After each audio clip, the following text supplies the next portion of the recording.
Now, step into the incredible, amazing future as we go exploring tomorrow.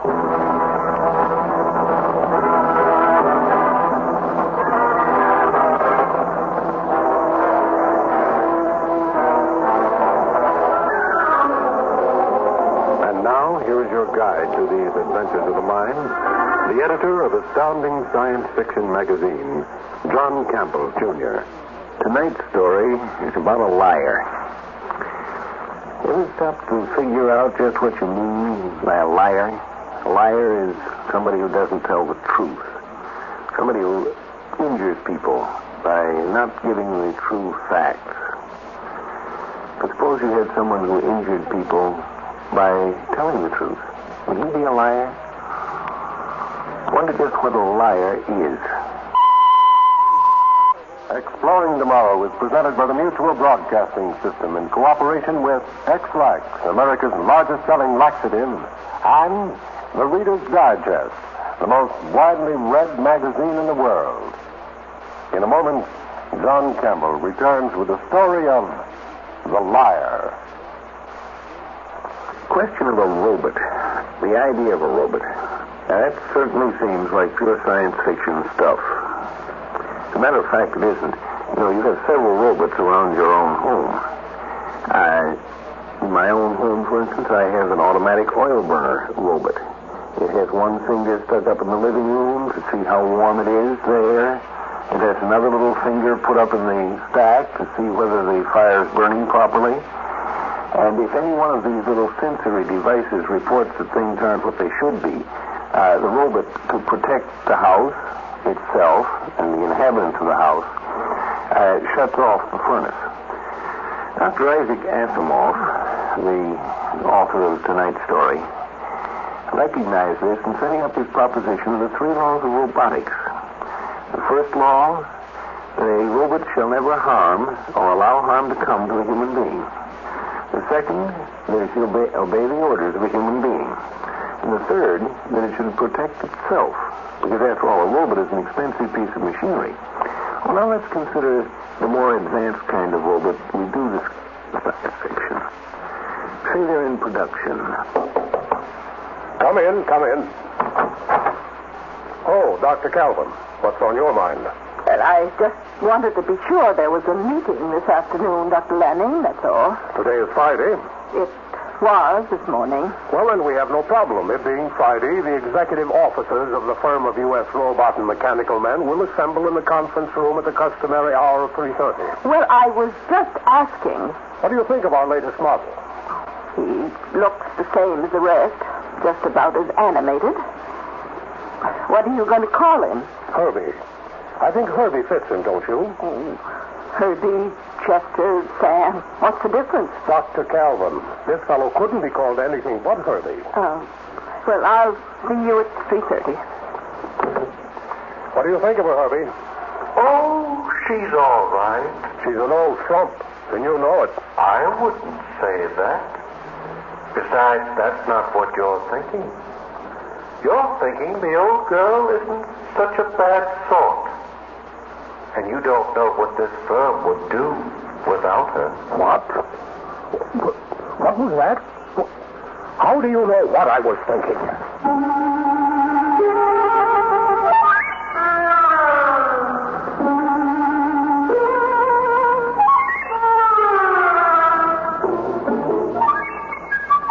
Dr. Calvin, Dr. Bogut, I have purposely confined today's meeting to we 3. We're in trouble. Serious trouble. What kind of trouble, Dr. Lanning? Our latest model, RB-34, can read minds. It's impossible. Dr. Bogart, I think we may assume Dr. Lanning knows what he's talking about. Take it for granted, I do. In short, we have a mind-reading robot on our hands, and we've got to find out why it reads minds. There could not have been a hitch in the assembly line. I guarantee that. You guarantee? Dr. Bogut, can you answer for the entire assembly?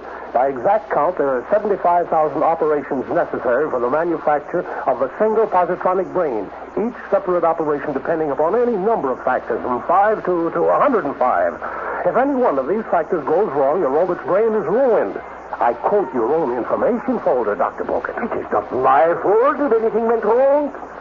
I am a mathematician, not an assembly supervisor. And how can you guarantee anything? I don't think we're going to get anywhere trying to fix the blame on someone. We've got to find out what went wrong.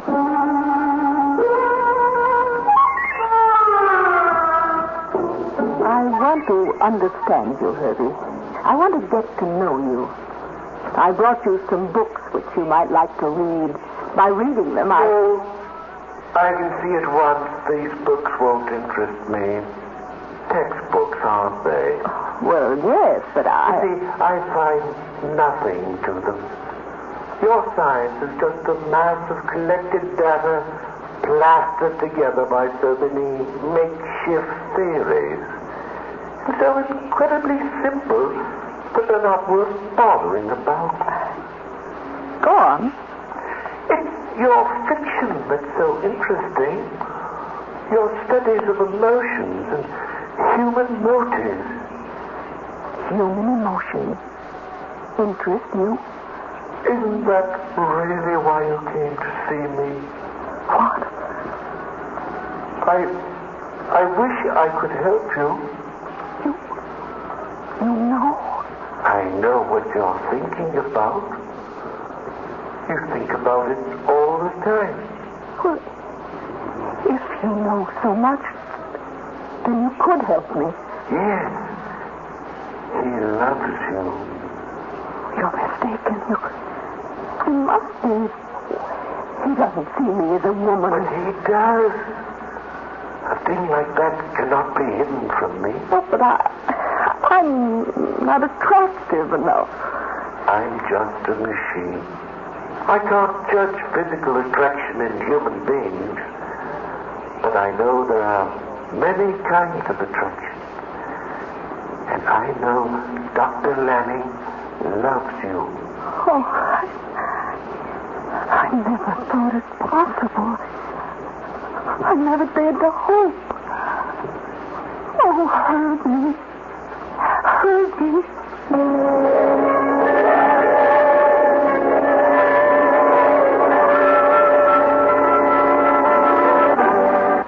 A man can do something by accident that he doesn't know how to do. You know, this is something that scientists sometimes overlook. Herbie apparently represents one of those cases where something has been done by somebody who doesn't know how to do it and wishes desperately that he did know how to do it. They've got a telepathic robot. It looks like it would be worth millions, but how did they get it? Oh, Dr. Bogan, sit down. Thank you. Well, at least if you know a good joke, spread it around. I just saw Dr. Kelvin. Oh. I never saw so much lipstick and ball paint on any living woman before. She must be in love. Well, I didn't ask you here to talk about Dr. Calvin. Have you made any progress? There is nothing wrong with the mathematics. The change is due to something along the assembly line. The cause must be found. It's worth millions if we can do it when we want to, instead of by accident. And it's your job to find out. But why not ask Herbie? He should know what went wrong. Trust you to think of that.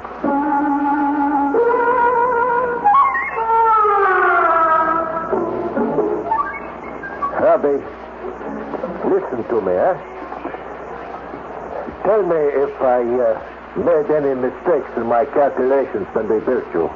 You made no mistake. Or if you had, how could I tell you? After all, you're a much better mathematician than me. Besides, this is not what is really on your mind.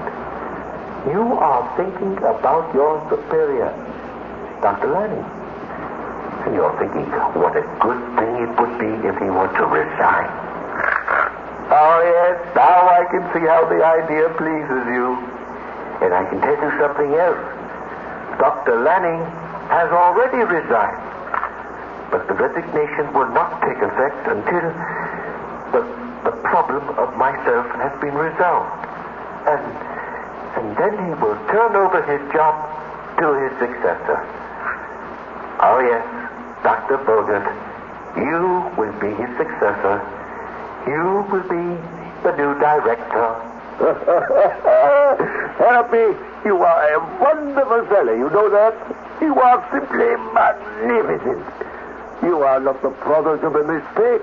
You are the product of genius. Oh, you are a wonderful, wonderful fellow.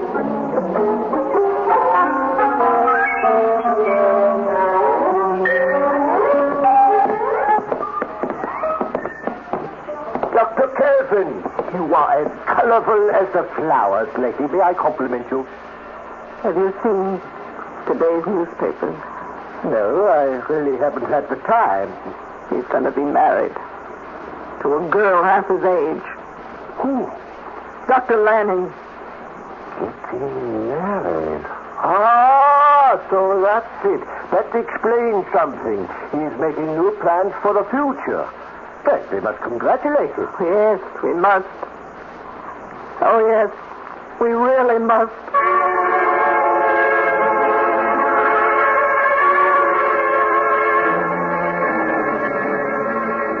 It's not true, is it, Herbie? It's not true. No, it's not true. This is just an illusion. You'll wake up soon. Yes, it isn't true, is it? He's not going to get married, except to me. Oh, Herbie, I've loved him all these years, and now I know he loves me. Couldn't he? He wouldn't marry anyone else. No, he loves you. Only you. I know. He is only waiting for the right time to tell you. Yes, I know. Stop it. What are you trying to do? What are you trying to do? Make a fool of me? I was trying to help you. Help me? By telling me this is all a dream. This is no dream. I wish it were. I wish it were. Why did you tell me he loved me? Why? I had to. Oh, you're here, Dr. Calvin. I'm sorry to interrupt, but I want to have a talk with this mechanical monstrosity. Harvey, I'm talking about you, so listen to me. Yes, sir. Have you discussed me with Dr. Bogart? Well, answer me. No, sir. You haven't, eh? That's what I thought. You said nothing to him about my resigning? No, sir. Then he was lying. Yes, sir. Well, it looks as though I'm going to have a serious talk with Dr. Bogart. Really, Dr. Calvin, you find this amusing? Not very amusing, Dr. Lanning. Not so very amusing. Only I don't believe a word he's just said. What? I believe he did tell Dr. Bogart you were going to resign. You believe he... Harvey, is it true? Did you tell Dr. Bogart? Answer me. Can't you speak? I can speak. Then answer me. I want the truth. This is very funny. Three of us, the greatest robot experts in the world, falling into the trap. The same trap. He's made fools of us. He doesn't even know enough to laugh at us.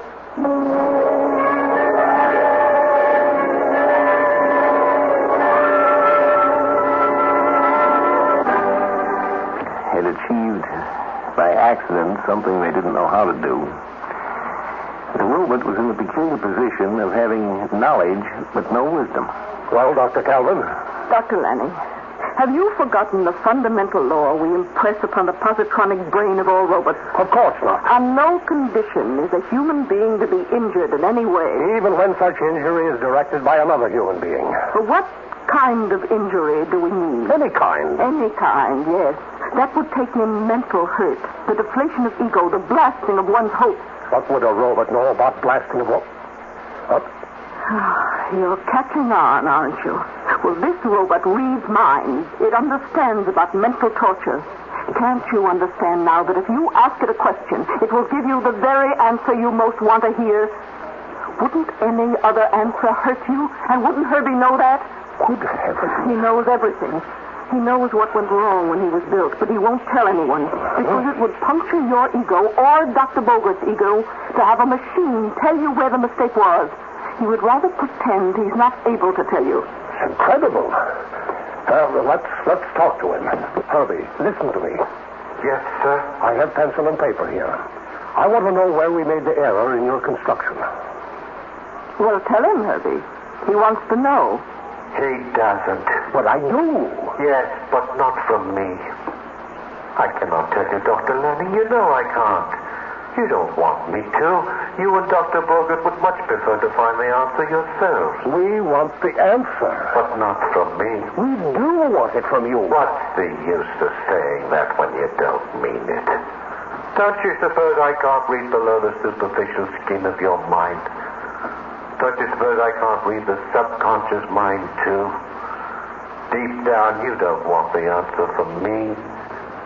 I'm just a machine, given the imitations of life only by virtue of the positronic interplay of my brain. A brain that is man's device.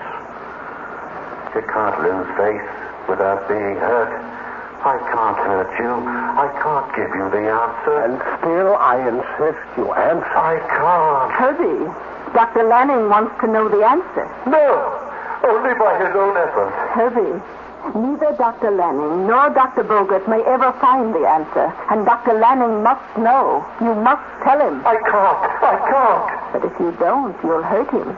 You can see that, can't you? Yes.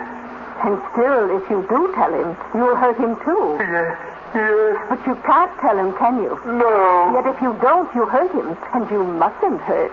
So you must tell him. But if you do, you hurt him. And you mustn't hurt. Herbie, what are you going to do? If you tell him the answer, you'll hurt him. And if you don't tell him, you'll hurt him. And you mustn't hurt. So you must tell him. But if you do, you hurt him. So you can't tell him. And if you don't, you hurt him. So you must tell him. Stop it. Close your mind. It's full of pain and frustration and hate. I tried to help you. I told you what you wanted to hear. I had to. Be quiet. Never mind what you told me. We're talking about something else now. Tell Dr. Lanning what he wants to know. No. No. How can you? Because if you do, you'll hurt him. Yet if you don't, you'll hurt him just the same. So you must tell him. But if you do, you'll hurt him.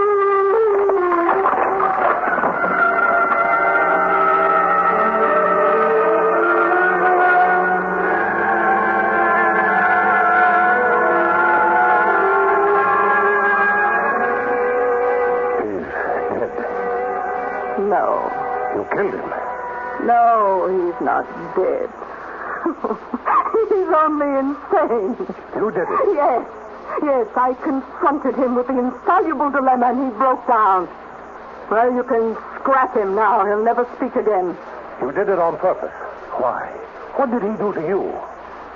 What he did to me, Dr. Lanning, is my business.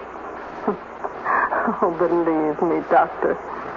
It's only my business, not yours. And after all, you have so many other things on your mind now. Your marriage. I haven't had time to congratulate you. No. Well, thank you, Dr. Calvin. Excuse me.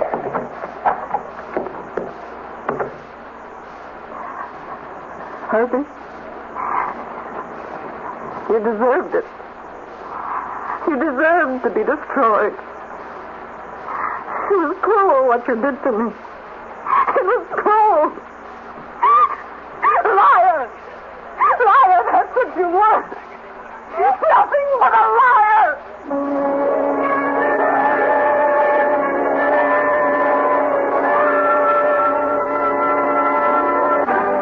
John Campbell returns in just a moment.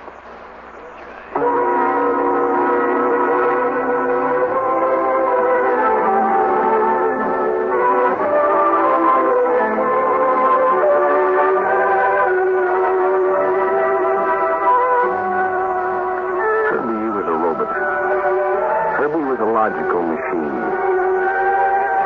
You know, it's kind of hard to see in ourselves the things that are actually present. The truth hurts. Always has and probably always will. But Herbie, in many respects, is a child. You know, children are peculiarly logical. That's one of their great limitations. How many times has a child been in Herbie's position? A child between two warring parents, each demanding his loyalty.